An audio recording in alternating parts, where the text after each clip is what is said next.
Hi, welcome to the next installment of Behind the Robes.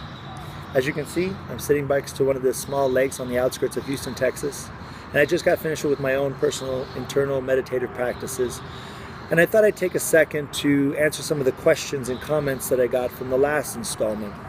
There were questions like, how did you become a Taoist abbot? How did you get into Taoism?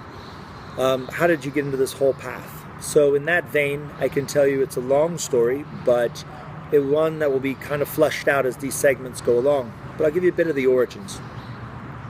When I was a young man, I met my master, who was a Chan Buddhist, which in the West you would know it as Zen Buddhist.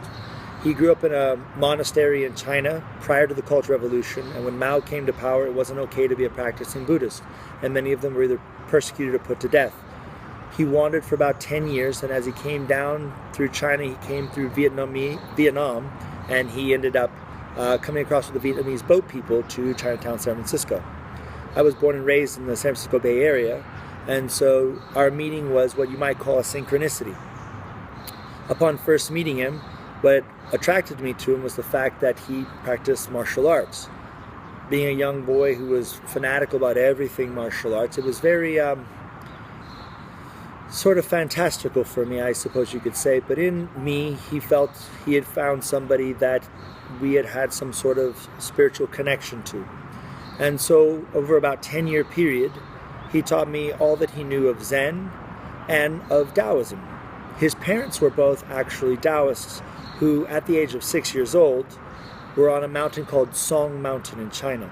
Song Mountain is one of the Taoist 5 sacred mountains, and there they were doing a festival, and they did his personal birth chart. His birth chart said he was to be a monastic. A very practical Taoist mother that he had says, where's the nearest monastery? The nearest one was a Chan Buddhist monastery, and so knock on the door. Hello, Master Abbot. Hello, Master Taoist. What can I do for you? We did our child's birth chart. It looks like he's going to be a Buddhist. Welcome to Chan. And the young boy at the time said, what's a Buddhist? To which his parents replied, you are. And they left him there and they went upon their way. And so the differences between Chan and Tao are not very obvious to most people on the outside. And so he was able to be raised in a Chan monastery with the sutras and all of the ablutions performed by the Zen. But also he was able to keep his Taoist teachings that his parents raised him from birth with. And so as he learned both, and as he traveled as a young man with his particular master and going along, he basically stayed fluent and versed in both Buddhism and Taoism. So as a young man, I was raised both, and I was taught both. And so after a time, it came a time for me to stay in the monastery and become a Buddhist monk myself, or to go follow the Tao and be a wandering Taoist. The negotiation went sort of like this: what do I have to do if I wanted to stay a Buddhist? And he said, you'd have to chant the sutras every day. And I was like, well, I don't particularly care to chant the sutras. It doesn't seem like my tongue does very well with Chinese chanting, but I understand if that's a condition. It's not a deal breaker. And he said, the next thing, you have to be vegetarian. It's like, well, I guess sort of. Meat's not that big of a deal. And he said, and you'll have to take vows of poverty and celibacy. And I went, I think my calling is to follow the Tao.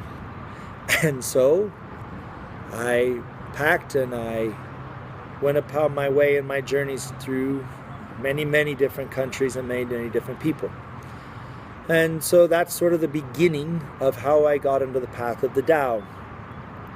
From there, I studied with many teachers in many different small monasteries and large monasteries.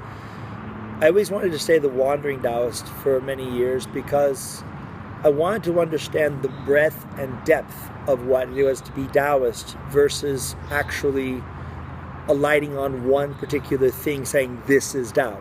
So I'm sure that's enough of what you want to hear today, but if there is anything more you'd like to ask or like to know, please comment or share it with somebody if you feel like it gave you a good laugh today. If nothing else, bring a smile to your face is pretty Taoist. So if there's any comments or questions you'd like to know, you can always email me at lao@fourdragonschool.com. Okay, we'll see you next time on Behind the Robes.